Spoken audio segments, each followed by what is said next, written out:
ಸ್ನೇಹಿತರೆ, 6ನೇ ತರಗತಿಯ ವಿಜ್ಞಾನ ವಿಷಯದ ಪ್ರಥಮ ರೂಪಣಾತ್ಮಕ ಪರೀಕ್ಷೆ FA1ನ ಒಂದು ಪ್ರಶ್ನೆ ಪತ್ರಿಕೆಯನ್ನು ನೋಡೋಣ. 20 ಅಂಕಗಳ ಈ ಒಂದು ಪ್ರಶ್ನೆ ಪತ್ರಿಕೆ ಉತ್ತರಗಳ ಸಮೇತ ನಾನು ನಿಮಗೆ ತಿಳಿಸ್ಕೊಡ್ತಾ ಇದ್ದೀನಿ. ಮೊದಲನೇ ಪ್ರಶ್ನೆ, ಕುತೂಹಲ ನಮಗೆ ಏನನ್ನು ಕೇಳೋದಕ್ಕೆ ಪ್ರೇರೇಪಣೆ ನೀಡುತ್ತೆ? ಉತ್ತರ ಕಥೆ, ಪ್ರಶ್ನೆ, ಅನಿಸಿಕೆ. ಕುತೂಹಲ ಅಂತಕ್ಕಂಥದ್ದು ನಮಗೆ ಪ್ರಶ್ನೆಯನ್ನು ಕೇಳಲಿಕ್ಕೆ ಪ್ರೇರೇಪಣೆಯನ್ನು ನೀಡುತ್ತೆ. ಜೀವಿಗಳಿರುವ ಏಕೈಕ ಗ್ರಹ ಭೂಮಿ, ಮಂಗಳ, ಗುರು, ಬುಧ. ಸರಿಯಾದ ಉತ್ತರ ಭೂಮಿ ಆಗುತ್ತೆ.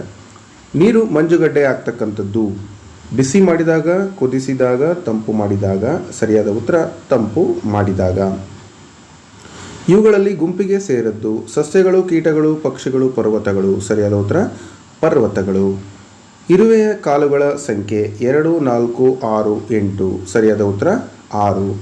ಸೊ ನೀವು ನೋಡ್ಬೋದು. ಹಾಗೆ ಹೊಂದಿಸಿ ಬರೀರಿ ಕೊಟ್ಟಿದ್ದಾರೆ ಒಂದು ಪ್ರಾಣಿ ಹೆಸರು ಮತ್ತು ಅವುಗಳು ವಾಸ ಮಾಡತಕ್ಕಂಥ ಸ್ಥಳ.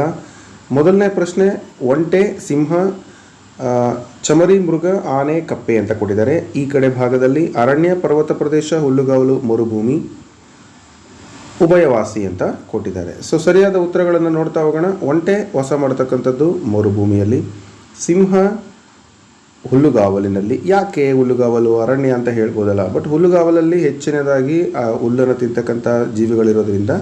ಚಮರಿ ಮೃಗ ಪರ್ವತ ಪ್ರದೇಶ, ಇನ್ನು ಆನೆ ಅರಣ್ಯ ಪ್ರದೇಶ, ಕಪ್ಪೆ ಉಭಯವಾಸಿ. ಸೊ ಈ ರೀತಿಯಾಗಿ ನಾವು ನೋಡ್ಬೋದು. ಇನ್ನು ಬಿಟ್ಟ ಸ್ಥಳಗಳನ್ನು ತುಂಬಿ ನೋಡ್ತಾ ಹೋಗೋಣ. ಗುಲಾಬಿ ಸಸ್ಯವು ಡ್ಯಾಶ್ಗೆ ಒಂದು ಉದಾಹರಣೆ, ಅದು ಪೊದೆ ಅಂತ ನಾವು ಹೇಳ್ಬೋದು. ಏಕದಳ ಸಸ್ಯಗಳು ಡ್ಯಾಶ್ ನಾಳ ವಿನ್ಯಾಸವನ್ನು ಹೊಂದಿವೆ. ಹಾಗೆ ದ್ವಿದಳ ಧಾನ್ಯ ಸಸ್ಯಗಳು ಯಾವ ವಿನ್ಯಾಸವನ್ನು ಹೊಂದಿವೆ? ಏಕದಳ ಸಸ್ಯಗಳು ಡ್ಯಾಶ್ ನಾಳ ವಿನ್ಯಾಸವನ್ನು ಹೊಂದಿವೆ ಅಂತ ಕೊಟ್ಟಿದ್ದಾರೆ. ಸೊ ಅದಕ್ಕೆ ಸರಿಯಾದ ಉತ್ತರ ನೇರ ಅಥವಾ ನಾಳ. ಸೊ ಸಮಾಂತರ ಅಂತ ನಾವು ಹೇಳ್ತೀವಿ. ಇದಕ್ಕೆ ಸರಿಯಾದ ಉತ್ತರ ಸಮಾಂತರ. ಇದು ಜಾಲರೂಪಿ ನಾಳ ವಿನ್ಯಾಸ. ದ್ವಿದಳ ಧಾನ್ಯ ಸಸ್ಯಗಳು ಜಾಲರೂಪಿ ನಾಳ ವಿನ್ಯಾಸವನ್ನು ಹೊಂದಿದವೆ ಅಂತ ನಾವು ಹೇಳ್ಬೋದು. ಅದೇ ರೀತಿ ನೆಲದ ಮೇಲೆ ವಾಸಿಸುವ ಸಸ್ಯ ಮತ್ತು ಪ್ರಾಣಿಗಳ ಆವಾಸವನ್ನು ಭೂ ಆವಾಸ ಅಂತ ಕರಿತೀವಿ.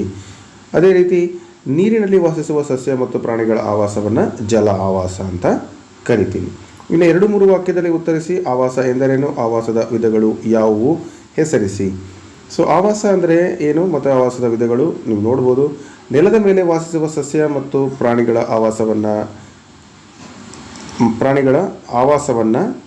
ನಾವು ಪ್ರಾಣಿಗಳ ವಾಸಸ್ಥಾನವನ್ನು ಆವಾಸ ಅಂತ ಕರಿತೀವಿ. ಜೀವಿಗಳು ವಾಸಿಸುವಂಥ ಸ್ಥಳವನ್ನು ಆವಾಸ ಅಂತ ಕೂಡ ಕರಿತೀವಿ. ಭೂ ಆವಾಸ ಮತ್ತು ಜಲ ಆವಾಸ.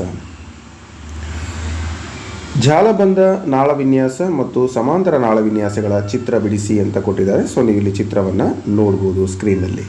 ಸೊ ಈ ರೀತಿಯಾಗಿ ಪ್ರಶ್ನೆಗಳನ್ನು ನಾವು ಮಕ್ಕಳಿಗೆ 20 ಅಂಕಗಳಿಗೆ 6ನೇ ತರಗತಿಯ ವಿಜ್ಞಾನದಲ್ಲಿ ಕೊಡಬಹುದು. ಸೊ ನೀವು ಕೂಡ ಪ್ರಶ್ನೆಗಳನ್ನು ಚೇಂಜ್ ಮಾಡ್ಬೋದು.